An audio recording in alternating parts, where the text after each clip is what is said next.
الحمدلله امروز امنیت هست، الحمدلله به خوش هستیم. چیزی که نداریم کوشش میکنیم که برای مردم همون سهولیاتی بیاریم که کشورهای دیگه دارن، تا به یک جایی که همین قوم خود هموطنان خود ببینیم که باز دیگه دل ما نسوزه بر بچه‌هایشان یا کسانی که فقیرن، که همون با در حالتی ببینیم که همون خود کفا باشن.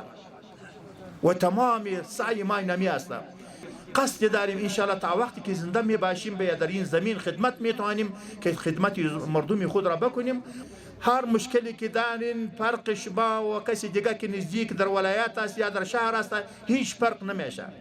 کدام مشکلی داشته باشین عریضه نوشته کنید به ولایت بیارین، وقت داده میشه او دیده میشه، در همون امکانات خود همکاری شما میکنیم.